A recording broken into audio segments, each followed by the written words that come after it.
श्लोक 24.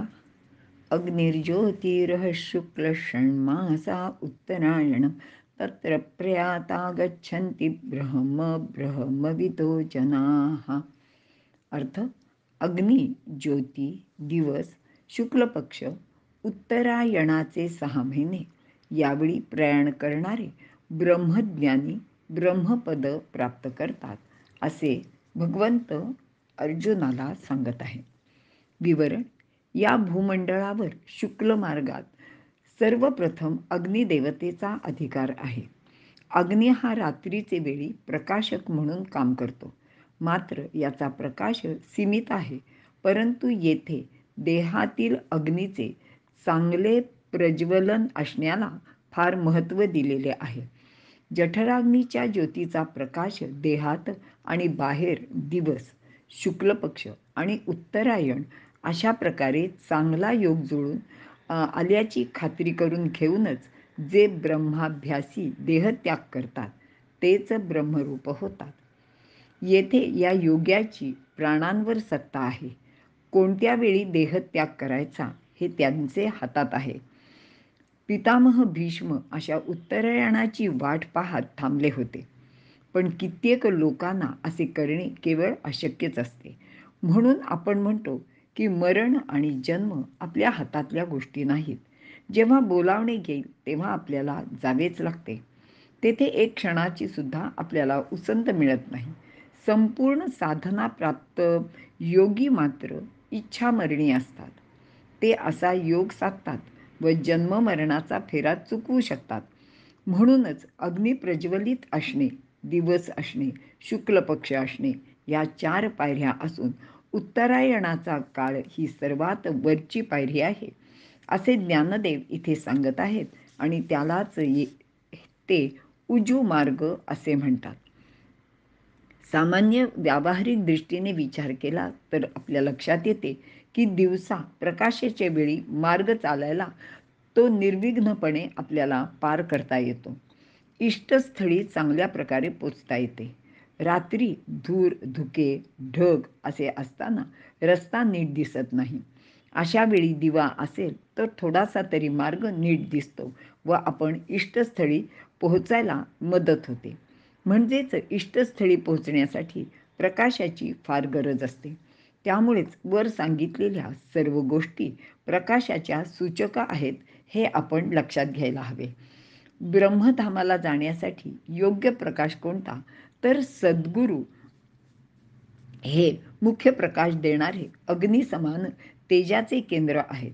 त्यांची ज्ञानरूपी ज्योत साधकाला मार्ग दाखवत राहते. जोपर्यंत सद्गुरूच्या ज्ञानरूपी प्रकाशात हा साधक राहतो तोपर्यंत याला दिवसासारख्या स्वच्छ प्रकाश मिळत राहतो. हाच आध्यात्मिक प्रकाशाच्या पथिकाचा दिवस आहे.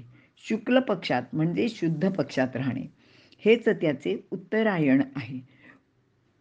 उत्तर अधिक उच्च, अयन म्हणजे गमन, जाणे, नेहमी उच्च अवस्था अशा रीतीने सद्गुरू कृपारूपी दिव्याचा प्रकाश प्राप्त झाला तर ब्रह्मपद प्राप्त करणे सहजच शक्य होते. म्हणून येथे शब्दाचे अर्थाचा दुराग्रह न धरता केवळ भावाकडे सुद्धा लक्ष द्यायला हवे. तर हे शब्द केवळ प्रकाश या शब्दाचे सूचक आहेत असे आपल्याला ध्यानात घेतले पाहिजे. आणि अगदी याच अर्थाने पुढील काही गोष्टींचा आपल्याला इथे विचार करायला लागतो. मन, बुद्धी, अहंकार ही अपरा प्रकृती व पराप्रकृतीत म्हणजेच जड आणि चैतन्य प्रकृतीत दोन्हीकडेही येतातच. याचाच अर्थ असा आहे की या भूमिकेवरून 3 गती संभवनीय आहेत. एक बहिर्गमन म्हणजे भटकणे किंवा तिथल्या तिथेच फिरत राहणे, घोटाळणे. 2 ऊर्ध्वगमन उत्तरायण ज्ञानभूमिकेवर चढत जाणे. अधोगमन दक्षिणायन ज्ञानापासून ढळणे, उत्तरोत्तर जडतेत प्रवेश करणे. येथे सामान्य माणसाचा विचार केला तर तो निसर्गक्रमात अहंकारापर्यंत चढत जातो आणि साकाराच्या स्थूलतेच्या भोगाच्या आसक्तीने पुन्हा खाली उतरतो. म्हणूनच उत्तरायण व दक्षिणायन किंवा ऊर्ध्वगती आणि अधोगती या शाश्वत गती सांगितल्या आहेत.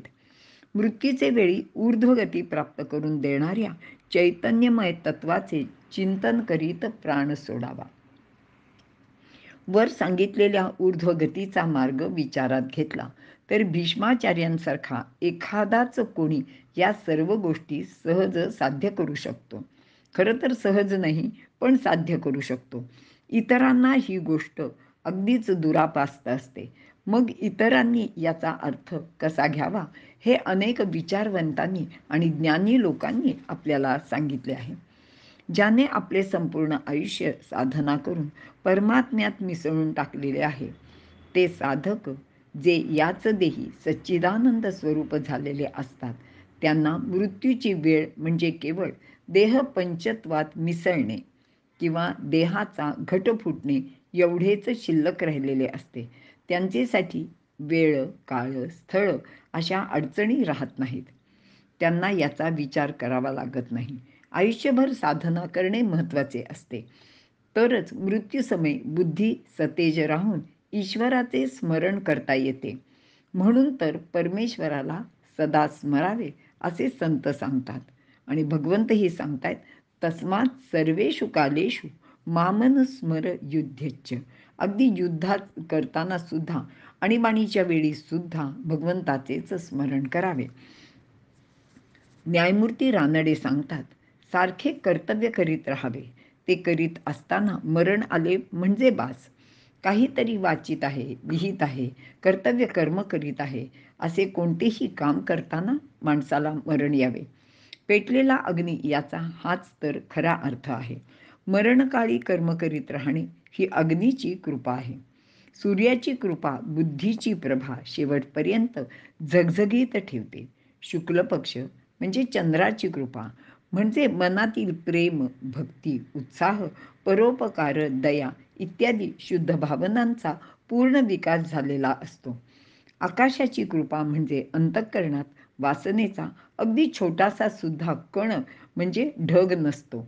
हेच ते उत्तरायण. अशा स्थितीत मरण आले तर ब्रह्मपद मिळणारच. मात्र असा परम मंगल शेवट होण्यासाठी रात्रंदिवस दक्ष राहून लढावे लागते.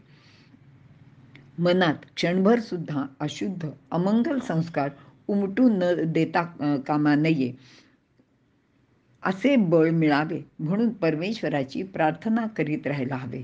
तरच शेवटचा दिस गोड होतो. येथे आणिक एक विचार सांगितलेला आहे. जो साधक आपल्या अंतःकरणात ब्रह्मलोकाची इच्छा करीत राहिला तो क्रममुक्तीनुसार प्रथम ब्रह्मलोकात जातो. मग महाप्रलयाचे वेळी ब्रह्मदेवाबरोबरच मुक्त होतो. क्रममुक्तीमध्ये ब्रह्मलोक हा प्रवासातील एखाद्या स्थानकासारखा आहे.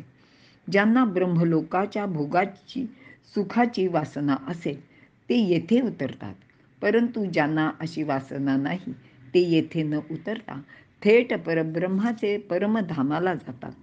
अशा प्रकारची वेगवेगळी वर्णने विविध ग्रंथातून केलेली आहेत. आपण थोडक्यात बघूया कोणी काय म्हटलं आहे ते. उपनिषदात शुक्ल मार्गाच्या क्रमाचे वर्णन वेगळ्या पद्धतीने केले आहे. जसे छांदोग्य उपनिषदात अर्चीची देवता, दिवसाची देवता, शुक्ल पक्षाची, उत्तरायणाची, संवत्सर, आदित्य, चंद्रमा, विद्युत आणि मग अमानव पुरुषद्वारा ब्रह्मलोकात जाणे. बृहदारण्य कोशात ज्योतीची देवता, दिवसाची, शुक्ल पक्षाची, उत्तरायणाची, देवलोक, आदित्य, विद्युत आणि मग मानस पुरुषद्वारा ब्रह्मलोकाची प्राप्ती होते. ब्राह्मणोपनिषदात अग्निलोक, वायुलोक, सूर्यलोक, वरुणलोक, इंद्रलोक, प्रजापती लोक आणि ब्रह्मलोक असे सांगितले आहे. शुक्ल मार्गाला उपनिषदात देवयान, अर्ची मार्ग, उत्तर मार्ग, देवपथ आणि ब्रह्मपथ अशी नावे आहेत. आणि ही सर्व जी काही माहिती आहे ती मी साधक संजीवनी स्वामी रामसुखदास यांच्या लिहिलेल्या ग्रंथातून घेतलेली आहे आणि ती पान क्रमांक 564 वर उपलब्ध आहे. इथे आपण थांबूया.